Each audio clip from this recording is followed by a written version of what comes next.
నమస్తే SR7 TV news కి స్వాగతం. ధాన్యం కొనుగోలులో కాంగ్రెస్ సర్కార్ విఫలం. మాజీ మంత్రి నిరసన్ రెడ్డి ఫైర్.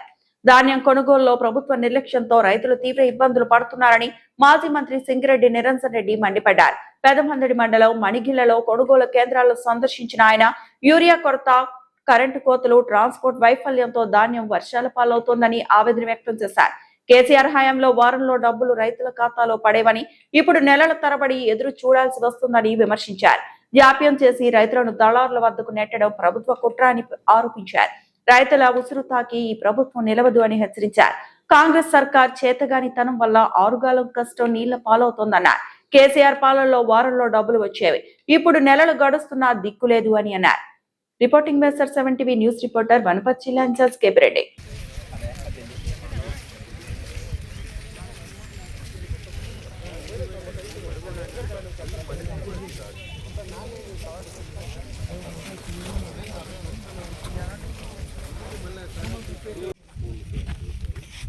రాష్ట్రంలో ధాన్యం కొనుగోళ్ల విషయంలో కాంగ్రెస్ సర్కారు ఘోరంగా విఫలమైంది. ఇది చాతగాంతనం ఒకటే కాదు, నిర్లక్ష్యం ఒకటే కాదు, ఉద్దేశపూర్వకంగానే చేస్తున్నట్లుగా, రైతుల మీద కక్ష తెచ్చుకుంటున్నట్లుగా అనిపిస్తుంది. ఎందుకంటే ఎక్కడికక్కడ యూరియా కోసం లైన్లో నిలబెట్టిండ్రు, కరెంటు లేక తిప్పలు పడ్డారు, ప్రభుత్వం మీద ఆగ్రహంగా ఉన్నారు. కాబట్టి ఈ పరిస్థితులలో కొనుగోళ్లను సంపూర్ణం చేయకుండా చేసినామన్నట్లు అనిపించి వదిలేస్తే రైతులు కోపంతో, ఆగ్రహంతో మళ్ళీసారి దళారులకు అమ్ముకుంటారు. అప్పుడు సర్కారు మీద భారం ఉండదు అనేటువంటి ఒక కుట్రపూరితమైన వైఖరితో వ్యవహరిస్తున్నట్లు అర్థమవుతా ఉంది. అంటే విధిలేని పరిస్థితులలో ఈ కొనుగోలు మేము కళలా తెచ్చి నెల రోజులైంది, నెల రోజులైనా కూడా తూకాలు చేయరు. తూకాలు చేసినాక కూడా మళ్ళీ 15 రోజులు 20 రోజులు అయితే కూడా బండ్లు పెట్టరు.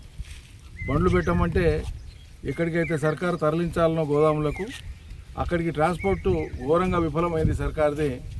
బండ్లు లేవు మా దగ్గర, ఏం చేద్దామని చెప్పి ఐకేపీ సెంటర్లు కానీ సింగిల్ ఉండే వాళ్ళు కానీ చెప్తా ఉన్నారు. కొనుగోలు జరిగిన కాడ రైతులు స్వచ్ఛందంగా ముందుకు వచ్చి మేమే డబ్బులు వేసుకొని మేమే బండ్లు తెచ్చి తీసుకుపోతామని చెప్పి రైతుల మీద భారం వేసుకొని వాళ్ళు తీసుకుపోవాల్సినటువంటి దుస్థితి వచ్చింది.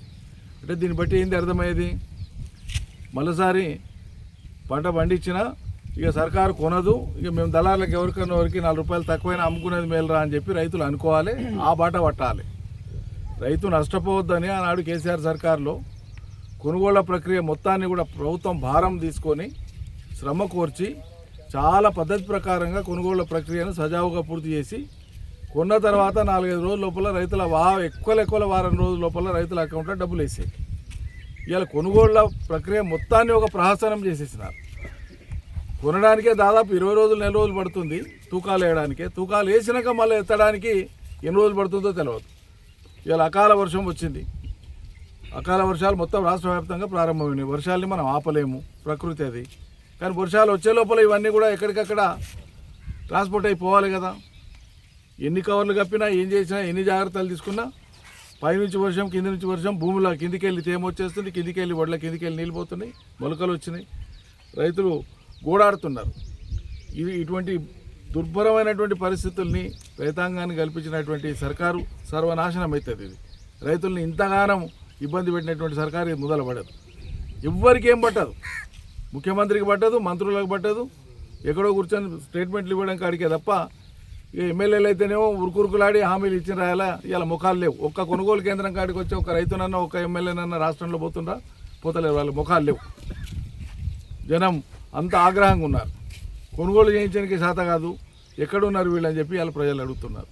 మరి ప్రజలకు నిజంగా రైతులకు ఇబ్బంది ఉన్ననాడు ప్రభుత్వం ఆదుకోకపోతే మరి ప్రభుత్వం ఉండి దేనికి, ఎవరి కోసం ఉన్నట్లు? 158 మంది తెలంగాణ రాష్ట్రంలో వ్యవసాయం మీద, దాని అనుబంధ రంగాల మీద బతికేటువంటి జనం ఉన్న కాడ ఇంత భారీ జనాభా, సుమారు 2.5 కోట్ల మందికి సంబంధించిన జీవితాలకు సంబంధించిన అంశం ఇది. దీని మీద ఇంత నిర్లక్ష్యంగా ఎట్లుండేది సర్కారు? ఇలా ప్రజలకు అర్థమైపోయింది. వాళ్ళు మేము పొరపాటు చేసుకున్నామని చెప్పి రైతులు చాలా ఆవేదనతో, బాధతో వాళ్ళ బాధలు చూస్తానంటే దుఃఖం వస్తుంది.